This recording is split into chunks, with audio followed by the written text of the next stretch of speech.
Hey guys, it's the WalterFootball.com After Dark show for February 1st, 2024. We're going to be doing 2024 fantasy football rankings, top 10 by position.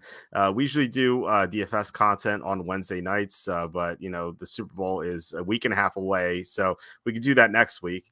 So I thought, why not get into an early preview for 2024? I just finished my fantasy football rankings. They're not on the site yet. They will be in the coming days as soon as I figure out how to put it on WordPress. That in itself is a task, but they are on my Excel sheet. They are in an Excel sheet on my computer. So Kenny, who's used to guessing info that I have from ownership exposures, is going to guess my top 10 players at quarterback, running back, and receiver. So yeah, I thought we'd get into that. I thought it'd be some fun. If you guys have any guesses yourselves, feel free to post them. And Kenny, the president of the capisfake.com. Kenny, how are you? Oh, I'm feeling great. Just hanging out in downtown Orlando. It's, this time last year, I could not hang out outside anywhere because I lived in a very different state. So hanging out. And tonight I'm drinking a little peanut butter infused whiskey from Screwball. Listen, they are not a sponsor, but they have a delicious product. So, well, if you want to be a sponsor, that would be an upgrade over the $1.50 we get per video, which leads me to ask you for super chats. If you really want to help support the show, please feel free to super chat. That would help us out a lot because we get nothing. Like, I'm not exaggerating. It is like $1.50 per video that we get on YouTube. It's pretty bad. So any bit would help. And also please hit like, subscribe, comment below, share this video. Visit the link in the description for the merch store. If you know someone who might like the show, doesn't know about it, feel free to send them the URL. Like word of mouth is probably the best way to help spread this. And we are 62, I think, shy of 4,000 subs. So if you really want to help us get there and not watch me beg on Twitter for the last 62 subs, please hit subscribe. Would mean a lot to us. Would love to get there by the Super Bowl. So, all right, let's start with quarterbacks. Watching you beg on Twitter might be somewhat entertaining. I know. I feel like people aren't going to subscribe because they want to watch me beg. So maybe I shouldn't be saying that. Yeah. Anyway, let's get into the 2024 fantasy football quarterback rankings. We have a top 10 here. If you're watching on YouTube, it says TBA. Let me zoom in a little bit more. And as Kenny guesses these correctly, I'll fill them in each spot. So, I like this. Yeah, it's like it's almost like Price is Right, right? Oh no, not Price is Right. What was that show? The one with not the what is that one? The one where people guess stuff. I can't remember the show. Is Drew Carey is the host now or something? I thought that's Price is Right. Family Feud. Yeah. Oh, Family Feud. That's what it is. Yeah. So like, yeah, once you get something correct, it'll be posted. Yeah, Bagley saved us there. My favorite answer, by the way, ever Family Feud was like, it was like name a bird, and like this woman's like dolphin. My favorite, I actually know a guy who's on the show, and I met this guy. I didn't know him personally, but the question was, name something that a robber or a thief would not want to see if he broke into a house. And the guy buzzed in, a naked grandma.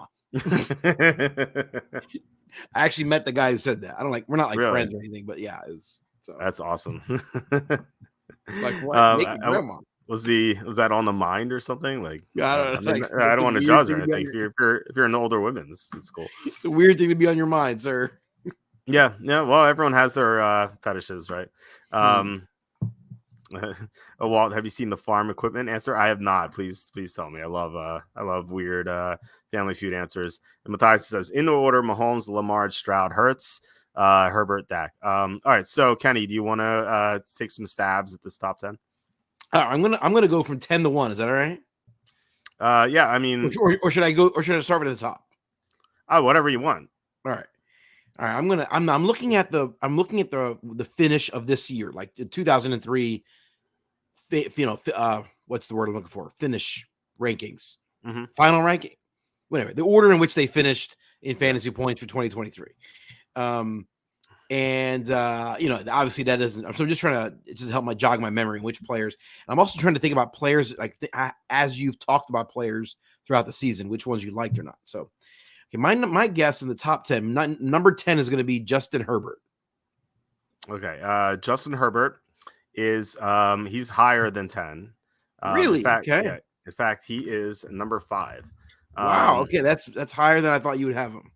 so Obviously. with Justin Herbert, I like the change at coach. Like for the first time since Marty Schottenheimer, the Chargers have competent coaches, and I wonder if Jim Harbaugh is going to install some better training staffs. Because like the Chargers have had injury issues a lot over the years, and I really wonder if it's just a bad training staff. And maybe with this new training staff, the receivers will stay healthy. Like, can you imagine if Mike Williams and Keenan Allen both stay healthy the whole year, and also Joshua Palmer, and maybe Quentin Johnston does something in the second year. Austin Eckler was banged up last year. He's a free agent, but still. Maybe he returns as a pass catcher. I think there's so much upside with the Chargers this year. Someone recommended them as a 30-1 Super Bowl bet, which I think is good because, I mean, Harbaugh is a huge upgraded coach, and they already had a lot of talent. So, yeah, I like Herbert a lot. All right. I guess I like Herbert a lot. I guess for some reason I thought you would have been a little lower on him. I don't feel like, but I guess the coaching's change is a big deal. I don't feel like I've heard you talk as high on Herbert throughout the year. So it sounds like the coaching change, though, you think is really going to unlock him in some ways. Yeah. And by the way, Bagley says the question was, name something a farmer might care about more than his wife. The guy says his farm equipment. Steve says, be more specific. The guy says his hoe. Nice. Excellent. All right. Okay, so my next guess, there's a couple guys that I think other people might think are top 10, but I think you're not going to have them in the top 10. So I think that you're going to think that Dak takes a step back this year, and you'll have Dak at number 9. You're close. I have Dak at number 8. All right. Yeah, I mean, I don't see why he'd take a step back. I think he's going to have a good year. We hate the coach, but we saw Prescott throw for the most yardage last year, right? Or no, third most yardage, I think, whatever it was. He had the most touchdowns. That's what it was. All right. So you have him number 8. Okay. So now there's one guy that finished really low, but I would imagine you're going to be really high on this guy, and as will I. But so I'm going to but I would imagine. Okay, I'm curious who's in your bottom end of your top 10, but let's say Justin Fields is the guy that I thought you'd have number 8. Where do you have Justin Fields? I have Justin Fields at number 11, so he just made the cut. I worry about his durability. He runs a lot. He tends to take a lot of hits. So sorry, I'm 12, not 11. I misread that. I have 12. I just worry about him being able to stay healthy. That feels lower. I thought you would have him higher. You own a lot of him in DraftKings, right? I do because you're only, we're talking seasonal here, whereas like Rainmakers is one game at a time, and like his upside is through the roof, like on any given week. But his floor for a season is way low because he can miss time. Like we saw him miss time last year. He took some bad hits. In 2022, like late in the year, like I remember that Atlanta game, he rushed for like 100 yards in the first half. Like I was even thinking, like, man, is he gonna take is he gonna get like 200 rushing yards in this game? And like he didn't rush. He rushed like one time in the second half because he got banged up. He just takes so many hits that it's just tough to trust him for the whole year. Yeah, I mean, I think that makes perfect sense. So yeah, I think I agree. All right, I'm curious now. So I thought I had him on your number 8 list, and you have a number 12. I think I'm going to be much higher on him going into the year. I think I'm going to have him in my top 7, probably. I don't know. We'll see. Obviously, we'll see how the offseason shakes out. All right, I still don't have your number 9 or your number 10. Mm-hmm. I'm going to guesstimate. Now, I did not originally have this guy guessing in your top 10. But I'm going to guesstimate he is 9th or 10th. How about Mr. Tua? Tua is he's number 19. Wow. Yeah, not it's funny that like the difference between my number 19 guy and my number 10 guy is like 20 points in total. It's so jammed up. It's very close. I worry about his durability. I worry about the offensive line. Tyreek Hill is going to be a year older. Um, I don't I like Tua just fine. I like the other guys better. Um, yeah, I mean, obviously, you just made the argument for why we should draft quarterbacks very late because the difference Yep. between number 10 and number 19 is very minimal. So, Right. um, but I am surprised to him that even he's that low. Okay, so that's two guys that I thought you'd have in your top 10 that you don't have in your top 10. So now I'm very interested which of the guys that I did not think would be in your top 10 will end up being in your top 10. Well, I know a Um, Seahawks fan saying I'm not sure Fields will even be starting at all next year. He might be traded to a team that could also draft someone. I think he could be traded to like a team like Atlanta that's like not in contention to get a top quarterback but needs one. Like I think that makes a lot of sense. Team like the Raiders, maybe like the team outside the top three that needs a quarterback. I would be surprised. I'd be very surprised if he's not a starter in the NFL this next year. Yeah, me too. No, maybe he's not in Chicago. Maybe he gets traded, but I'd be shocked if he's not a starter. For going into the year at least. Yeah. Okay. I still don't have your 9 or your 10. Now, the guy that I thought you would have next on your list is C.J. Stroud, but maybe he's higher than I thought. Yeah, he's higher on this list. He's number 4. Wow. I think that what we saw from him as a rookie was pretty incredible. And now, like, his receiving core is going to have more experience. Like, he was missing Tank Dell for the second half of the year. I feel like they're going to be able to improve their offensive line. They have 2 first-round picks. I think that with the rookie quarterback salary, like they're going to have a ton of upside to really give him a lot of weapons. Just not just receiver, but I mean like offensive line to like really protect him and like add to the running game. I think I'm really bullish on Houston heading into next year. Yeah, that's great. I mean, I have Stroud in my top 5. I wasn't originally expecting him to be in your top 5. So I think that's great. Okay, so I still don't have your 9 or your 10, and I don't have 6 or 7. But now this guy, I think I'm going to have him very high. But now that I'm looking at your list, I bet he's your number 3. How about Mr. Anthony Richardson? He's number 6, so you're hovering around that area. Yeah, Richardson's like his upside is through the roof. I guess you can make the argument about Justin Fields there, but I think Richardson has more upside, just being a better passer potentially, and like what we saw from him in that small sample size was incredible. So, and plus the Colts offensive line is pretty great as well. So, yeah, I like Richardson a lot. Yeah, I'm gonna. He might. I don't know what his average draft position is going to be next year. I have a feeling it'll creep up too high, and I end up not drafting him. But he's the type of guy that I want to draft if possible, for sure. Just like every quarterback, creeping up a little too high, right? Yeah, that's right. All right, my next guess is Mr. Joe Burrow. Joe Burrow. So you finally got my number 10. He's number 10. Wow. Okay, I thought he would. Okay, that's in my mind, and in the minds of most people, Joe Burrow is probably a top 5 type guy. Mm-hmm. Is it what is there just a general sense of like you think what is it that takes him from being a consensus top 5 to the kind of number 10 guy? Well, T. Higgins free agent, Tyler Boyd's free agent. Offensive line did not play well last year. He's gotten banged up quite a bit thus far in his career. I love Joe Burrow as like a pure quarterback. I just worry about like a possible low floor. Like I said, like 2 out of his 4 years, like he just hasn't finished. So, and plus, like we don't know who his receiver is going to be next year outside of Jamar Chase. And they're going to owe him a lot of money, or they do owe him a lot of money already. So, it's gonna be tough. It's gonna be tougher to build a great team around him going forward. And the Bengals they're a notoriously cheap team, right? Like That's right. And we talked about the cap being fake, but in order to manipulate the cap and make it fake, you have to have an owner that spends cash. Exactly. And right.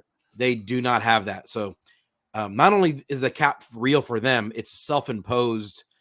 80% of the cap is all they never spend $1 more than that. They're very, very cheap. So I could easily see that team being mediocre for the bulk of his career. Yeah, it's a shame too. I hope that's not the case. But I mean, we've seen that over the years, just like great talent wasted on just teams that refuse to spend. And the Bengals have been super close, like twice. Like they went to the Super Bowl, they had a lead in the second half, and then in the AFC Championship, people could argue they got cheated out of the win against the Chiefs. I think that's a definite argument for that for sure. Yeah, there've been a lot of bad calls that have gone in favor of the Chiefs over the last couple of years. So we'll just leave that. I don't think the NFL is rigged, but yeah, if someone were to make the argument, it'd be hard to argue against them. Well, I mean, like I don't think it's like rigged by default, but I'm willing to bet some games have been rigged because. And I think you have to almost say that because we know for a fact that some NBA games are rigged from the Tim Donaghy scandal. Like if that were to if that could happen in the NBA, that could certainly happen in the NFL. Like we just don't know about it yet. Okay, so my next. All right, I had one guy that everyone's going to have in their top 3. I left him off your top 10 because I thought Walt's the kind of guy that's always got one wild card, and so there's one guy I'll get to him. I'll get to him in a minute, but the top 3 guys that I had for you I have your number 3. I have Pat Mahomes. You are exactly correct. Patrick Mahomes, number 3. I think he bounces back. Like he had a down year for himself. Man, he's such a great quarterback. I think they straightened that out, get another receiver, and like I think once they do, I think he's going to be back to his old self. I mean, there's a handful of dudes that are really good, that would be decent receiver options that would really change that offense. Mike Evans, T. Higgins, those are some decent options. They're not like amazing elite player. Evans is no longer the elite player he was a couple years ago, but he's still very good. T. Higgins. I wonder if Higgins is actually better than we've seen. I can imagine if they signed a T. Higgins. I mean, that would make that offense a heck of better. Rasheed Rice taking a step forward in the second year. So, all right. My next guy that I had for you is Mr. Lamar Jackson. I have Lamar Jackson in the top 10, but lower, number 9. Wow, that's very surprising. Well, I mean, 2 out of the past 3 years, he's not finished the season. And again, with like he has this really bad injury history, and I just worry about him staying healthy. I think that's still a concern for me. And yeah, like I don't know. Like plus the receiving core is still a question mark. You have Zay Flowers, sure, and Mark Andrews coming back, but Odell Beckham wasn't what he was cracked up to be, and he's free agent anyway. Rashad Bateman kind of sucks. Nelson Aguilar kind of sucks too. I don't know. The whole supporting cast bothers me. Plus, like I said, he tends to get injured a lot. I love the Zay Flowers is good, but Odell Beckham, he's not what he used to be. Rashad Bateman, he just kind of sucks. Brilliant analysis. I love it. Okay, I'm very surprised by that. Okay, the guy I had for you at number 1. I don't have your 1 or your 2 or your 7s, but the guy that I had for you at number 1 was Josh Allen. You are correct, sir. That's he has to be number 1, I think. So you got 2 guys that are okay. My thinking was that you were gonna kind of have this like anti Jalen Hurts take, that you were gonna say Hurts is not gonna bounce back and Hurts is not in the top 10. So that was my thought. So I left Jalen Hurts off because I thought you would not have him in your top 10. Am I wrong, or did I get you right there? Yeah, he's number 2. So. Okay. I mean, if they trade AJ Brown's different. But as of now, they haven't. I know the talks have been like circulating, but until that happens, I'm not going to buy it. But I think who said it? Let's see in the chat. Let's see. Matthias said if tush push is allowed, that's the key. Jalen Hurts scores so many rushing touchdowns. You just can't. I feel like you can't leave him off the list because of that reason. They're not going to ban the tush push. There's a 0% chance of getting banned at this point. So yeah. And Seahawks fan, the Bengals were a playoff team with Dalton most years, so that seems like a low bar for Burrow. They have Marvin Lewis though, and a really, really great defense. That team, by the way, the Bengals had, like, their overall roster was amazing. It was just Andy Dalton was holding them back, which is a shame. And not that like that Dalton's like terrible or anything. He was just like subpar, and like they just couldn't get over the hump in the playoffs because of him. Bagley says the refs love the Chiefs is honestly ridiculous. I'd be more than happy to come on the show sometime to debate it. Yeah, I mean, yeah, you would lose the debate, Bagley. Sorry. Well, like, I mean, you have to admit that like some of the calls went their way. We could name a few, like the non-holding call on the kickoff return before the Mahomes scramble out of bounds. The taunting call last week on Sunday, I should say, that was ridiculous. I mean, let's not forget the very weak James Bradbury holding call, which essentially gave them the Super Bowl. Yep. Maybe they still win, but giving Jalen Hurts the ball back with 3 timeouts and 3 minutes to go is very different than giving the ball back with 14 seconds to go. So yeah, hard to anyway. Mahomes is great. He's probably going to I think he's going to win the Super Bowl again. He's phenomenal. They're not winning because of the refs, but I think the refs make it a little bit easier for them some of the times. That's all. Yep. All right. The only guy I don't have on the list is number 7. So it would be someone that I don't have in the top 10. So I don't know where. I don't have anyone ranked outside of the top 10. But as I'm looking to players that are not yet on your list, who would I think? My guesstimate is that Jordan Love is going to make your top 10. Yes. No cookie Jordan Love. No cookie Jordan Love. Which Jordan Love is going to be in my top 10. Certainly, he might even be higher for me. He played great down the stretch. Yeah. He was awesome down the stretch, and like he made some bad mistakes. Like he had some really dumb moments, especially late in games. But what he did late in the season was pretty incredible. And you have to remember that no receiver of his had more than 2 years of experience. Like all those guys are going to get better together. And you have to assume that they'll help the offensive line. The offensive line is really good last year, but they had a hole there. They could improve that. Maybe they had a veteran receiver to go along with all the young guys. And I think that as they all grow together, like they're just gonna be like their upside is like through the roof, and they're just gonna get better and better. I'm still convinced that Reed is the best receiver of that mix, better than Watson. Do you agree? Disagree? What are your thoughts? Yeah, no, I love Jaden Reed. He's an amazing slot receiver. I think he's great. Christian Watson is. I feel like he has super high upside, but also a low floor. He's another guy who is so inconsistent, but like his ceiling games are I feel like higher than anyone else's on that team. Of course, we saw what Romeo Doubs did in the playoffs. So it was like I came out of nowhere, but still, it's like pretty good. Dontavian Wicks, really good route runner. And Bo Melton, it's like kind of the forgotten man. Like he was pretty impressive down the stretch. I liked him coming out of Rutgers.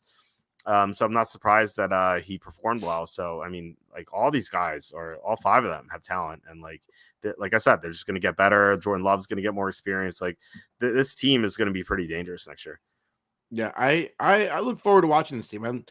I really like Jordan Love's game. And I think people forget, I mean, he's essentially a rookie in terms of gameplay, right? So, yep.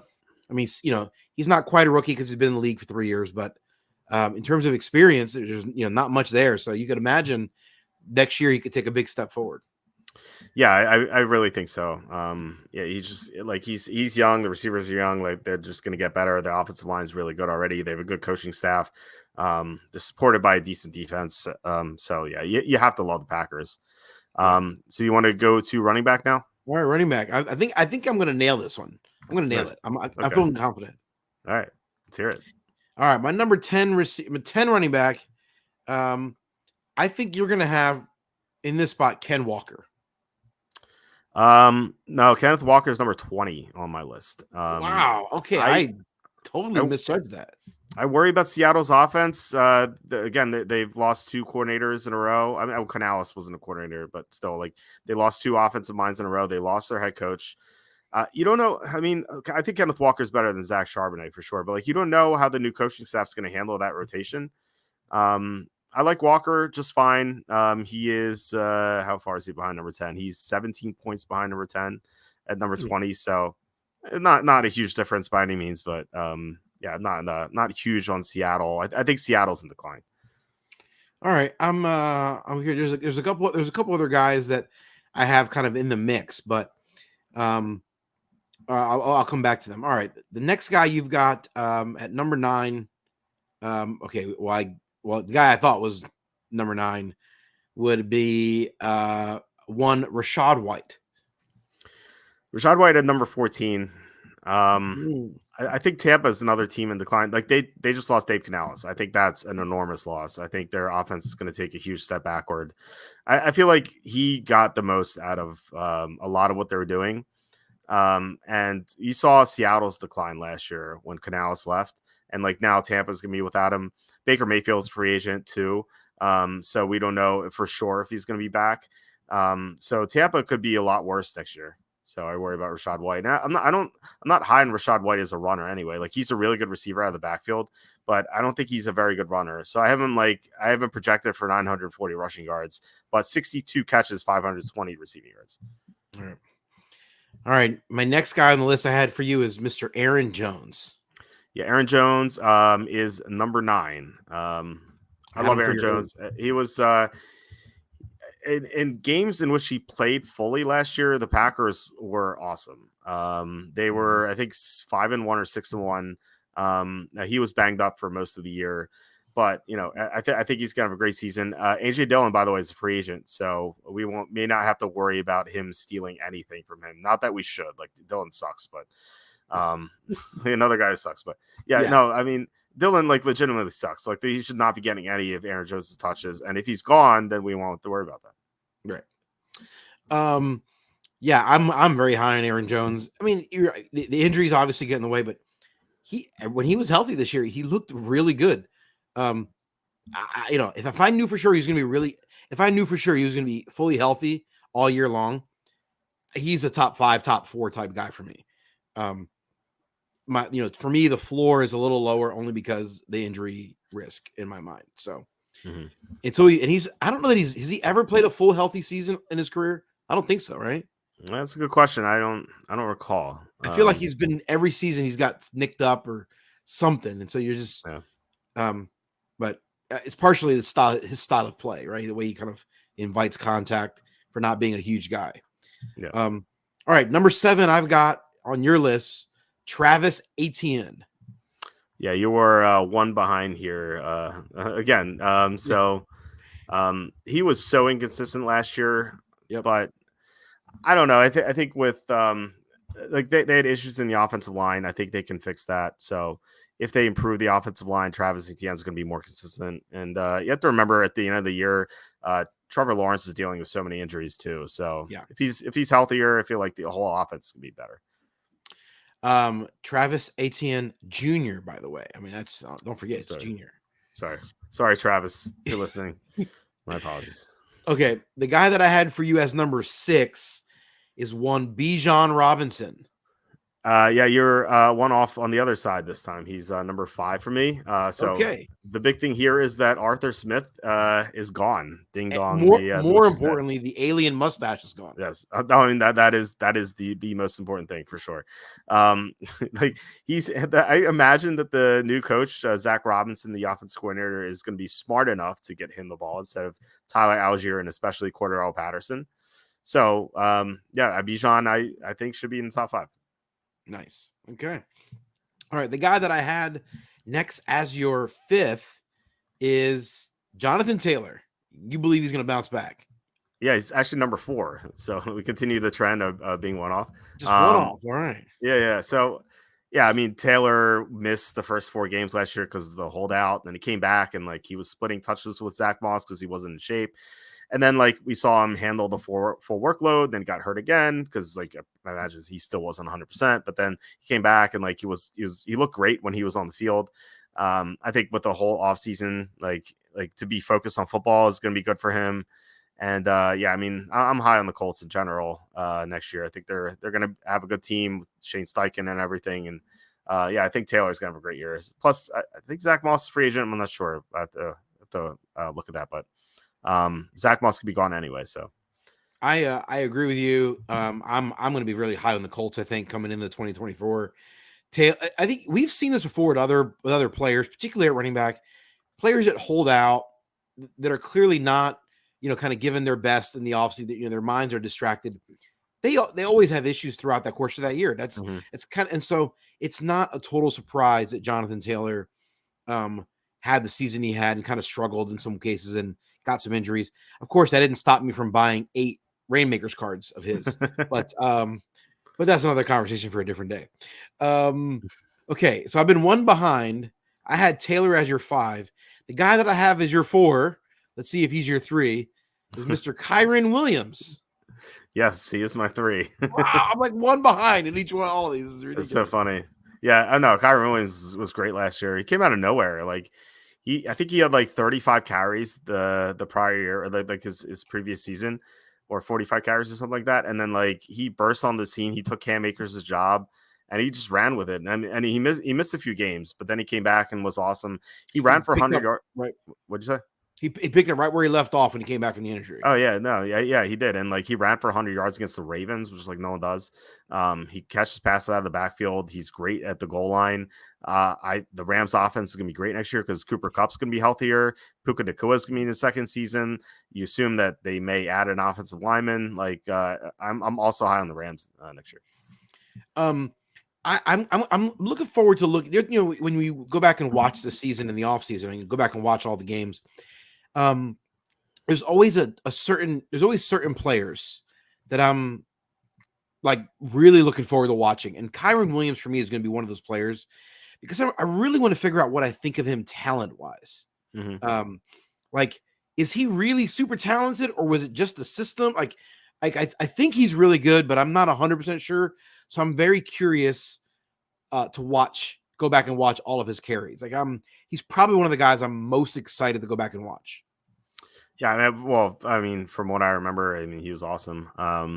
Bagley, by the way, saying the Bradbury hold was legit. Fox showed the bad angle. There's some bad calls that helped us. Gardner PI, Snead removing his helmet, Mahomes RTP versus Green Bay, Allen Ford pass, but just as many that hurt us.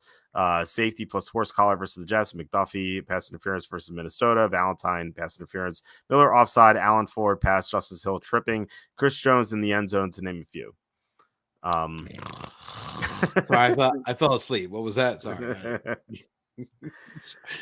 Sorry, man. Hey, listen, I'm rooting for the Chiefs. I want them to win. All right.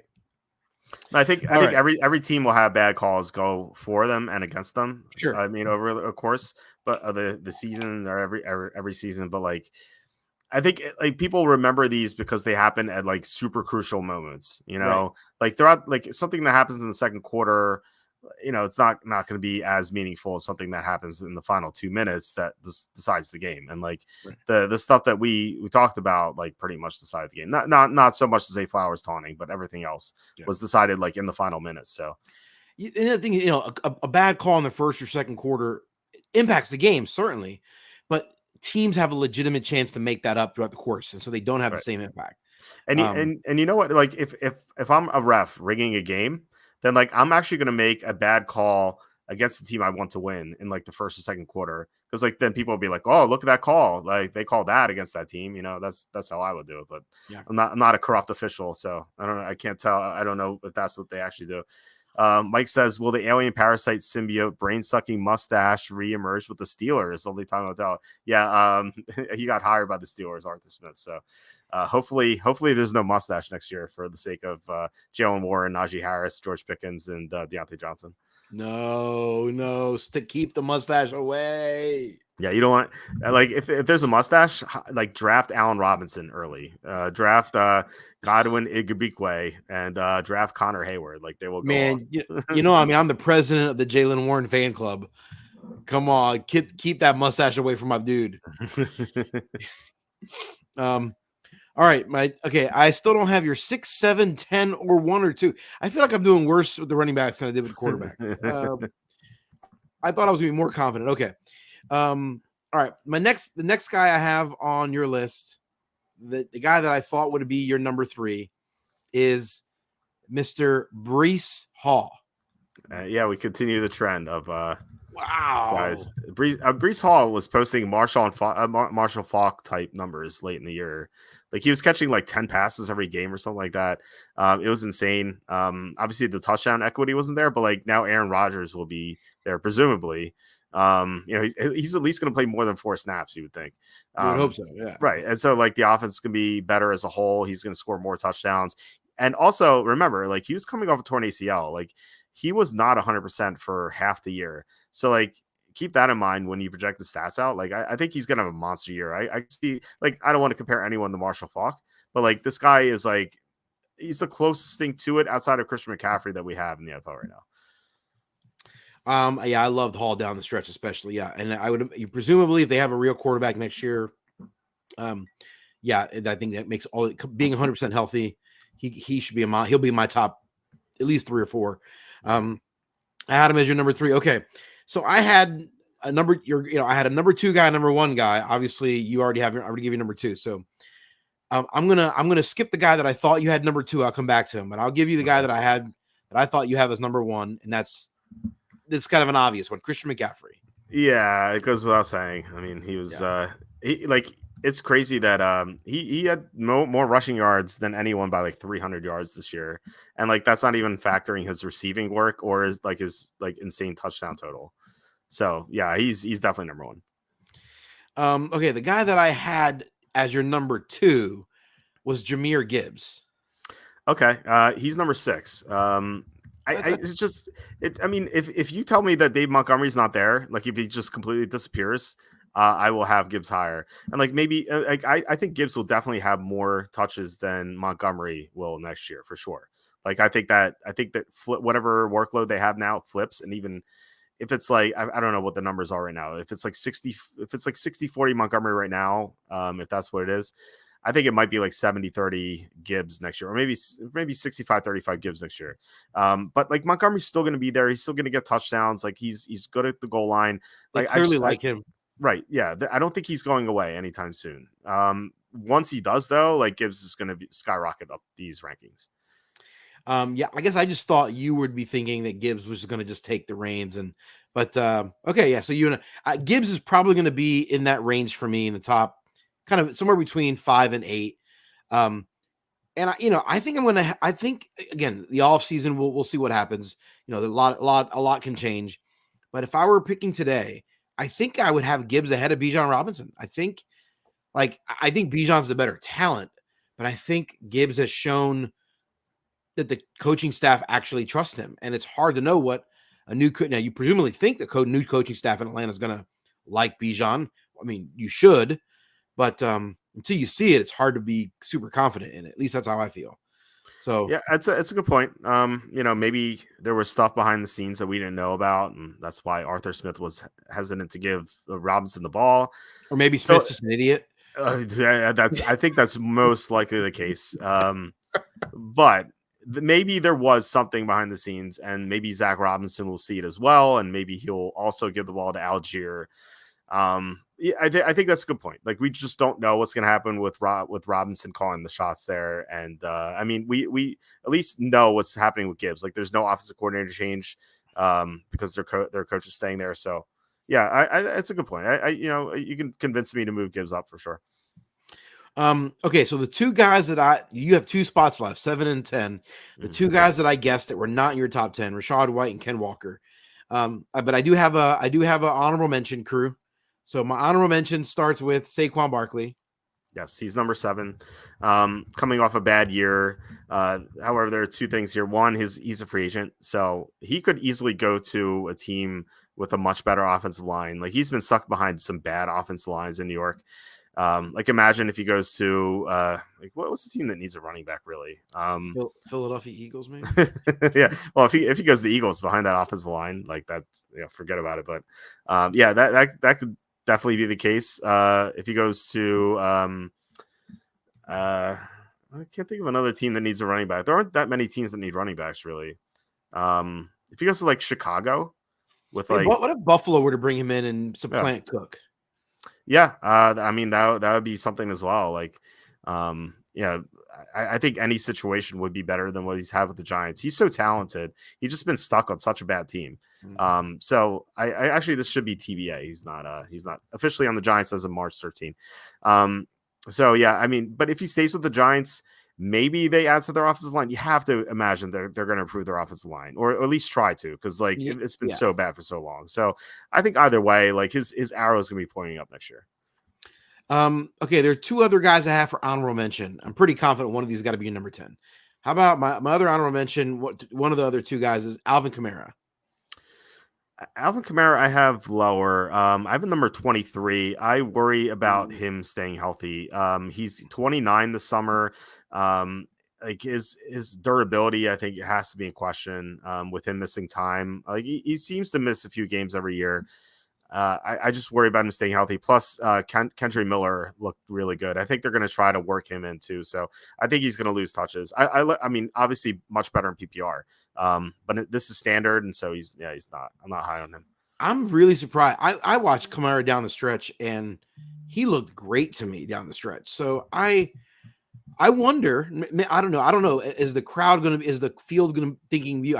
In my mind, Kamara is still a top 12, top 13 kind of guy. So I'm wondering if I'm going to end up with a lot of Kamara next year if people are thinking what you're thinking. Yeah. Yeah, I mean, you could. I don't know. We'll see what the ADP looks like. Maybe it's somewhere in between, but yeah, I think with the age, I think you kind of have to worry about him. Plus, like he tends to get hurt a lot. Make America Great Again says Houston needs a running back. Yeah, I mean, Singletary was good last year, but there's definitely room for improvement there. So yeah, that'd be a nice fit too. Okay, the other honorable mention guy was Isaiah Pacheco. Yeah, Pacheco's number 10. Like he just does everything in this offense. He became a much bigger like part of the passing game down the stretch. He's a tough runner. He's great at the goal line. I think the Chiefs' offense is going to be much better next year if they add the receiver, like you said, Higgins, perhaps.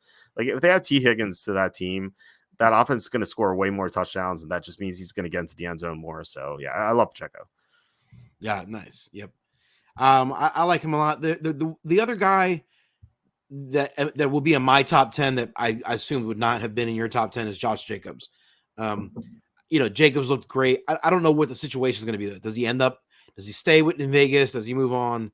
I think he's another guy that could end up being just a huge, great signing for someone. Yeah, I'm 13. I just don't know where he's going to go. Like if the Eagles sign him, for example, he's going to be in my top 10. It really depends on where he goes. Okay, there's another guy that I think is going to be a top 10 consensus player for everyone else, but I'm going to be very low on him. I'm curious what you think of Mr. Devon Achane. So I have him number 11. I just wow. I love his upside and everything. Like he was one of the most electric running backs in the NFL last year. Now he got hurt a lot. That's definitely a concern.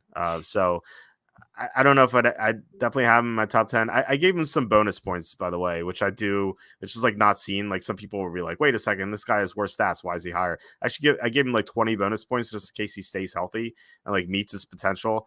But I worry about his durability too. So even though I have him number 11, he's someone I can move down for sure. Okay, yeah, I'm not nearly as high on him, I guess. My guesstimate is he's going to be a top 10 running back in terms of going off. He'll be one of the first top 10 running backs off the board. I think he'll be a top 2 fantasy draft pick, which means I'm never going to own him because I think I'm going to be much lower on him than most people. Yeah, I can see him being that high. Like Raheem Mostert, I think is turning 32 or something like that. So he's going to lose touches to Achane. Achane looks so great at times last year. People are going to remember the highlights, and yeah, I think he's going to go in the second round. Makes sense. Yeah.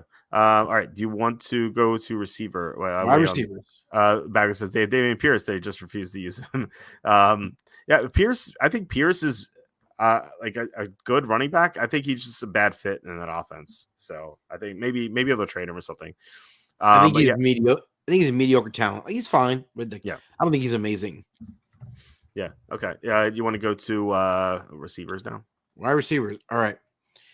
All right. My number 10 for Mr. Walter Cherepinski, overlord of WalterFootball.com. Your number 10 I have for you, Mr. Garrett Wilson. Garrett Wilson is number 7. All right. Okay. I mean, strong here. Yeah, he's. I was super high on him heading into 2023, and then Rodgers gets hurt. But like, he's just a phenomenal talent. I think that like we've seen him with Zach Wilson and Joe Flacco and who else? Who else did they have? They had Mike White. Mike, yeah, I mean, Mike White and Josh McCown. I don't know who else. yeah, who's who's the terrible quarterback that they had this year? It was like I forget his name. Tim Boyle.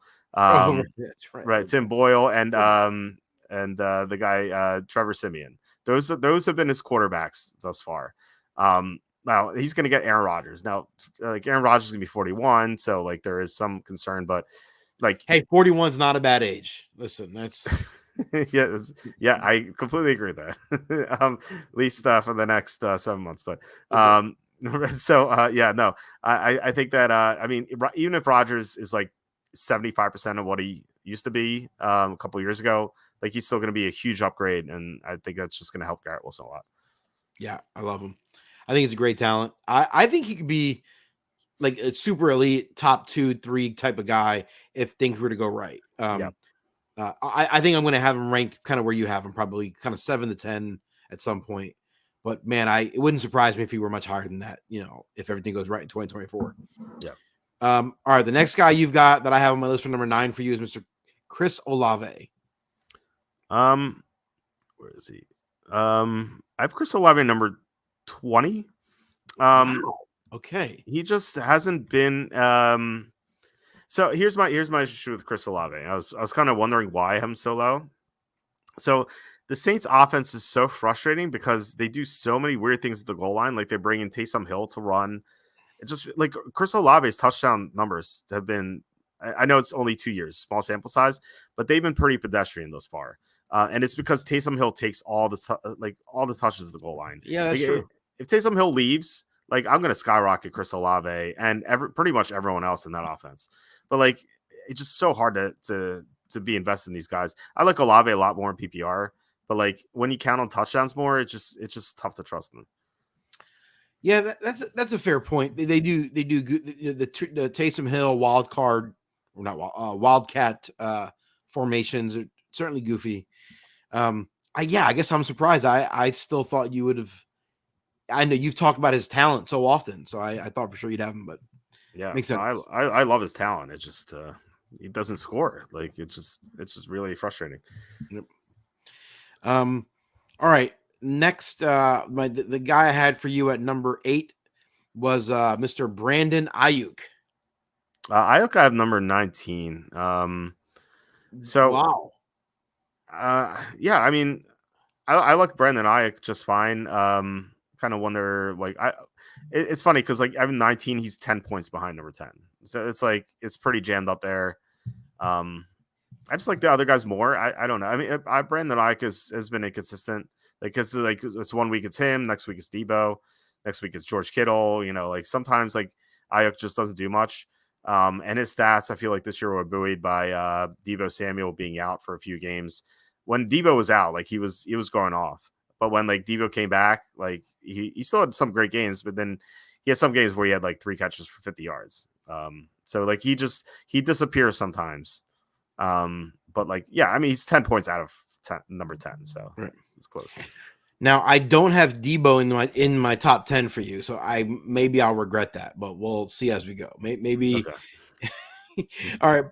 The next guy I have for you on the list is Mr. Puka Nacua. So he's someone I have a much higher in PPR. But in standard, I have him at number 13. Wow. All right. I've been slated for 101 catches for 1420 yards, but only 6 touchdowns. I don't like he's not like it doesn't project as like a huge touchdown score to me, I think Kyron Williams takes so much volume at the goal line. Maybe I'm going to own a lot of Puka next year, but he's going to be close to my top 5. I think he's an amazing talent. Like I really like him a lot. So I wonder, I don't know what the ADP on him is going to be. I wonder if does the market think he's as good as I think he is? Maybe not. Maybe he's another guy I'm very curious to, I mentioned Kyron Williams Puka's the other guy on that team that I'm very interested to watch this offseason. Yeah.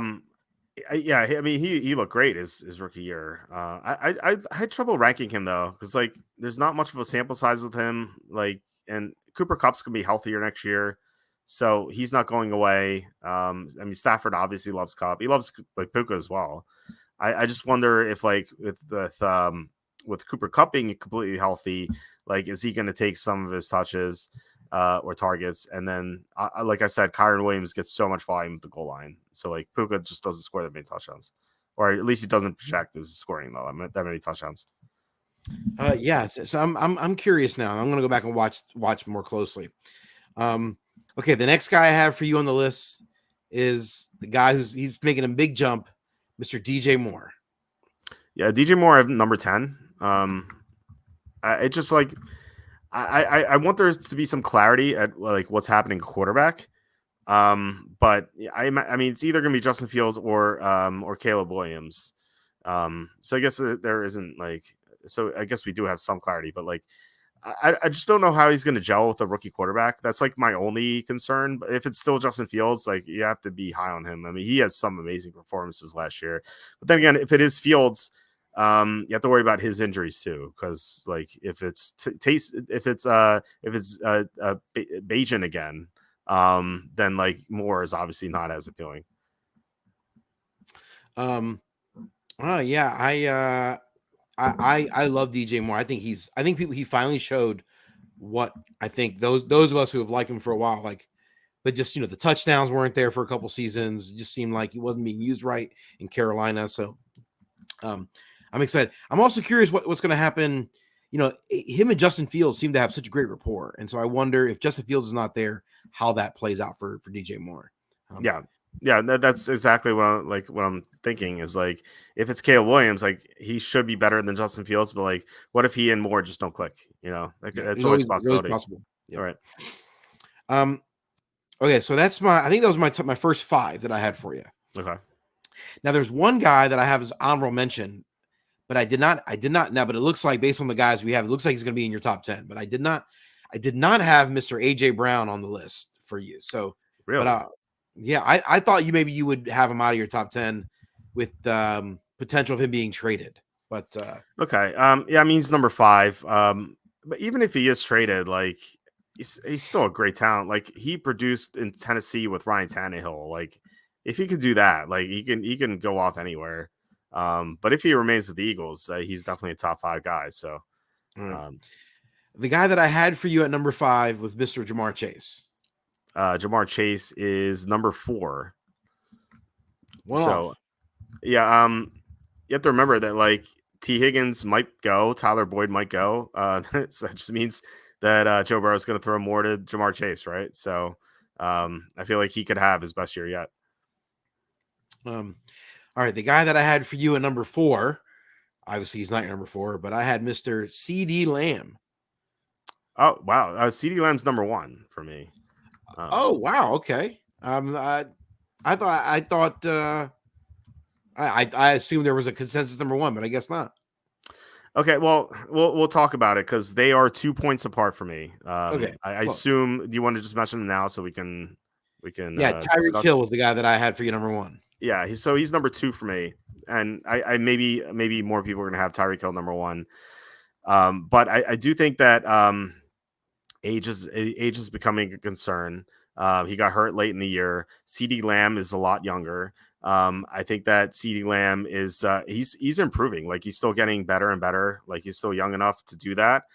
And I trust Dak Prescott staying healthy more than Tua. Like what if Tua gets banged up again? Fair. Yeah. So, but again, they're 2 points apart, super close. If you want to go Hill over Lamb, I'm not going to argue that, but I'd rather have Lamb. Yeah, that makes sense.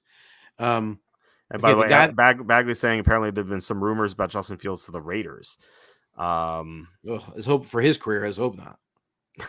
Well, I mean, he's going to be supported by a great defense there. The offensive line is definitely a concern, but he's going to have good receivers. He's going to have Devontae Adams, Jacoby Myers. Maybe Michael Mayer will do something in the second year, but all right, the guy that I had for you at number 3 was Mr. Amon-Ra St. Brown. He's number 6. It's your boy, man. He's my boy in PPR. I mean, I love Amon-Ra St. Brown. He's phenomenal. Where do I have him in PPR? I have him. He's actually number 4 in PPR.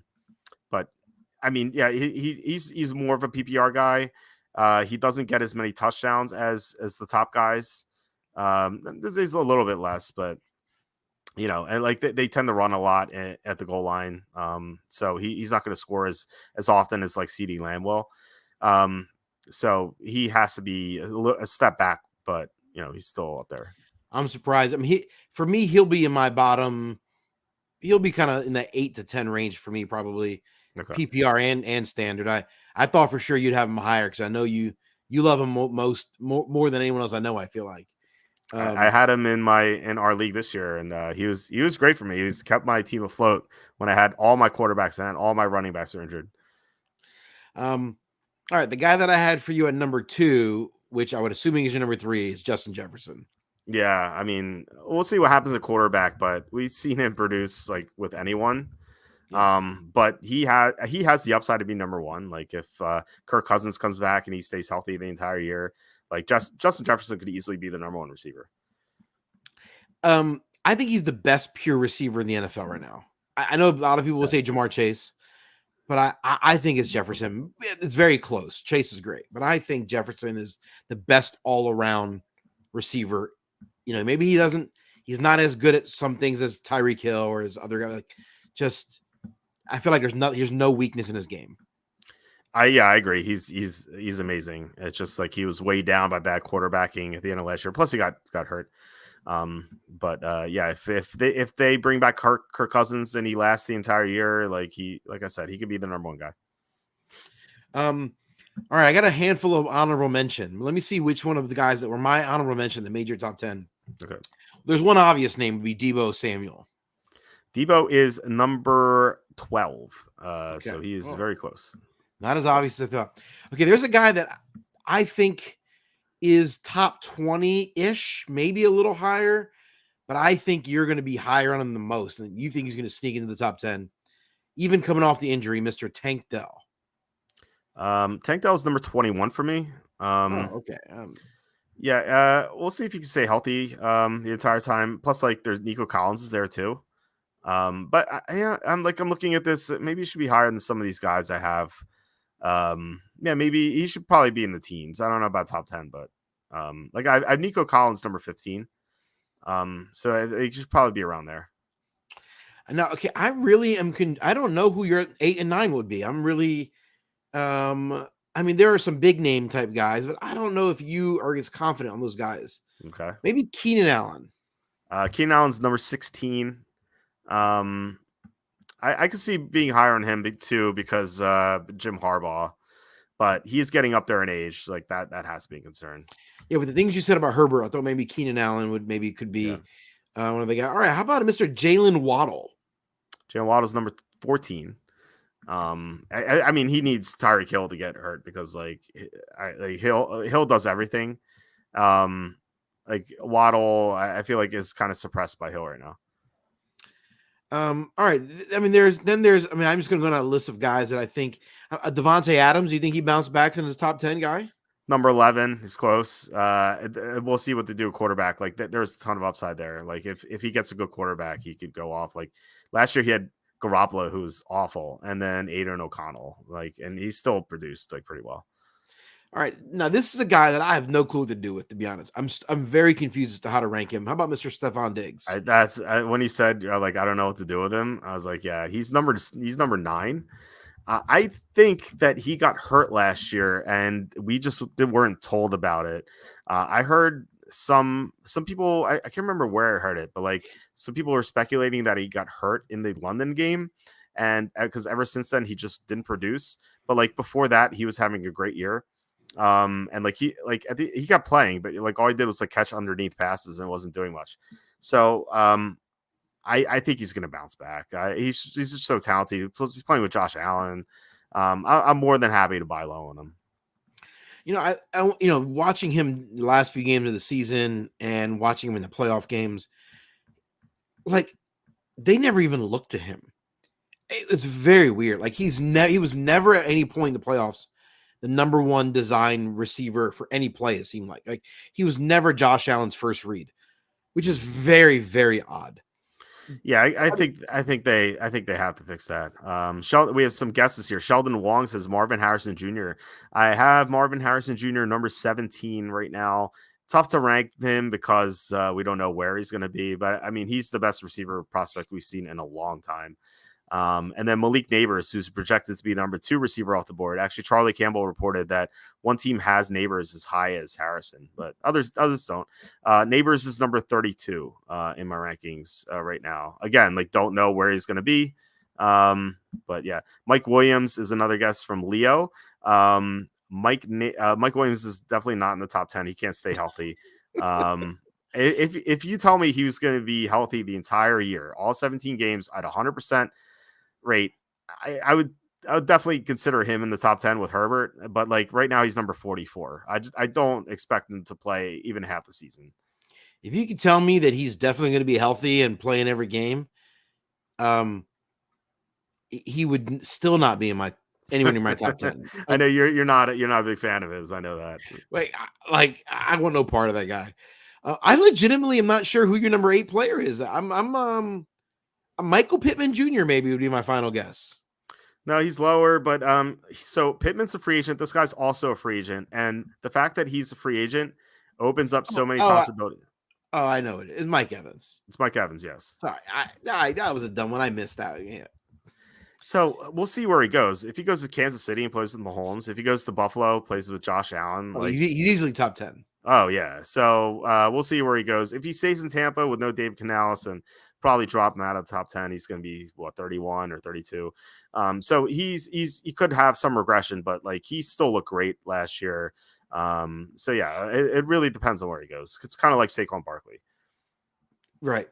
Yeah. I'm looking at a list of names of like kind of guys are my honorable mention. I'm like, that was an obvious one. I don't know how I missed that. Mike Evans. Yeah. Pittman's, I mean, Evans is awesome. So, Mike Evans is probably one of my favorite players. Just like he's just a baller. He's always had problems with the drops. It's always been a slight issue, but he more than makes up for it.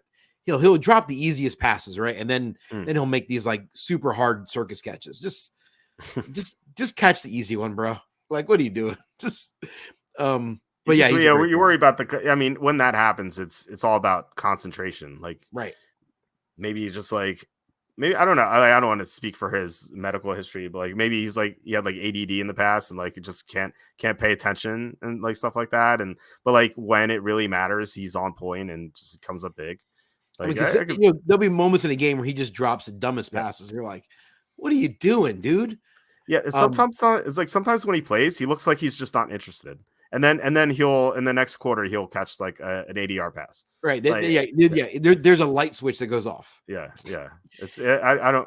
It looks like he just like I want to go home, play some video games. It's like wait, let me catch this 8-yard pass now. let me catch 13 balls in one half. Like that's his like Anyway, you gotta. There's a couple other guys out that are not outside of your top 10. I'm just curious what you think of these guys. Okay. Okay, there are three names I'll give you just to tell me what you think. Okay, what DK Metcalf, Rashee Rice, and Devontae Smith. Like, where do you have those guys, and kind of what do you think of them? So I have Metcalf and Rice right next to each other at 23 and 24. I worry about the new coaching staff with Metcalf. He's a great talent. I just worry about the offense falling off. Like Geno Smith could easily keep regressing. So he's still going to be good. He's 23 is a receiver too in 12 team leagues. So I'm more than happy to take him in like the 3rd round, 4th round, like that area. Rashee Rice is right next to him. He was great as a rookie. You expect them to be better, like especially with Travis Kelce declining. My only worry with Rice next year is like, what if they add a Mike Evans or T Higgins and like suddenly his targets drop? But if he continues to be the number 1 receiver, then I think that he has a chance to be great next year. And Devontae Smith, I have at number 22. his outlook depends on AJ Brown. Like if Brown is traded, Devontae Smith, I think will be my top 10. Like he has that potential. We saw what he did without Brown in the Tampa game in the playoffs. He's just a ridiculous talent. But like AJ Brown just commands so many targets that it's tough to trust Devontae Smith. But yeah, I mean, what do you think about those guys? Yeah, I mean, I actually I wonder if DK is like, by the way, I agree with you 100% on Rice and on Smith, on both of those. I wonder if DK, like, I feel like he's had kind of an ebb and flow career. And I wonder, a new coach, does a new coaching staff kind of give him like kind of new life? And does he just, I mean, toward the end of Russell Wilson was really struggling toward the end, and Metcalf kind of really propped him up, I think, in some ways. And so, and I'm not convinced that Smith is going to be the quarterback there next year. I wonder, do they go make a move? Do they try to, they've got a lot of draft capital. Do they try to utilize some draft capital to go get a top tier? Do they like one of the other quarterbacks other than Caleb Williams? Or are they in the market of it for a Justin Fields type? I know they just hired Mike McDonald as their coach, right? This evening, I thought. Yeah. So, I don't know what kind of coach he is. I don't know what he's going to like, but I just wonder, is it, kind of a fresh coaching staff, kind of new start? There's a new coaching staff come in and say, okay, DK, you're still freaking badass. Let's kind of build an offense around you rather than, a running game. Like, Pete Carroll's Mr. Run the Ball kind of guy. So I wonder if DK is going to be a little depressed next year. That's kind of my thought on him. I mean, I wonder what McDonald's is going to do for his coaching staff. He was the defense coordinator for the Ravens. So I like who's he going to hire as his offensive coordinator? Because like for the third year in a row, they're going to have an offensive change. And like it is a new coaching staff. And you're right. Like I think they're going to try to make a move. I think they'd love to. The problem is like they're $4 million over the cap right now, and I know you're going to say the cap is fake and everything, but like it's tough. It's going to be tougher for them to pay like a Justin Fields or a Kirk Cousins. Like if they had a lot of cap space, they could certainly do it. I would just wonder how they're going to do it, but they could move up for sure in the draft. The problem is like the top three quarterbacks are almost certainly going to go 1, 2, 3 because you have the Bears. If they trade Justin Fields, obviously going to take Caleb Williams. And then between Drake May and Jaden Daniels, they're going to go 2, 3 in some order between the Patriots and the Redskins. Both teams need quarterbacks too. So like if the Seahawks move up, it's going to be for the number 4 quarterback who is like probably Bo Nix or JJ McCarthy from Michigan or maybe Michael Penix, but I think he's more of a second rounder. So maybe Seattle just takes a quarterback in the second round and is like, okay, we're gonna have him compete with Geno Smith. If he doesn't win the job, it would be kind of like Will Levis with Tennessee this year, like maybe he'll take over in the midpoint of the season. But right. then Metcalf has to deal with a rookie quarterback who's not an elite prospect. So it's a dicey situation for sure. But he's a great talent, and we saw him have a good game with Drew Lock, a quarterback against the Eagles. And granted, it's against the Eagles secondary, but still, like he still produced with Drew Lock. So, yeah, that Eagles secondary was terrible, and they would have made your sister look like Joe Montana out there. So.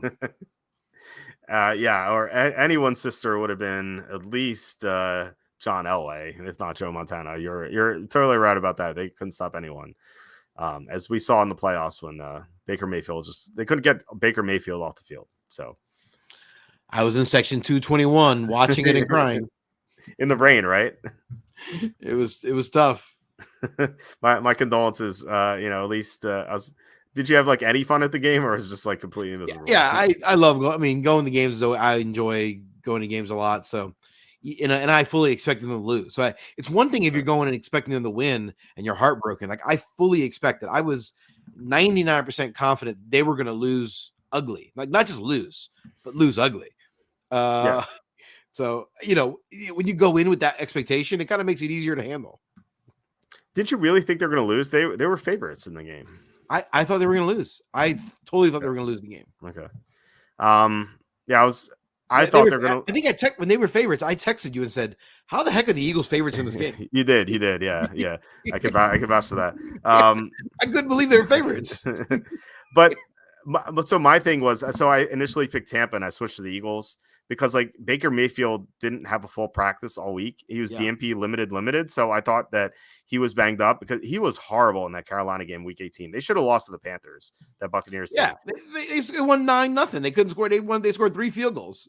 Yeah, it was 9-0, and the Panthers had 2 touchdowns called back. One by fumble at the goal line, and one by replay review. Oh no, one by penalty. It was holding. Oh no, it was not a holding. It was illegal formation. It had nothing to do with the play.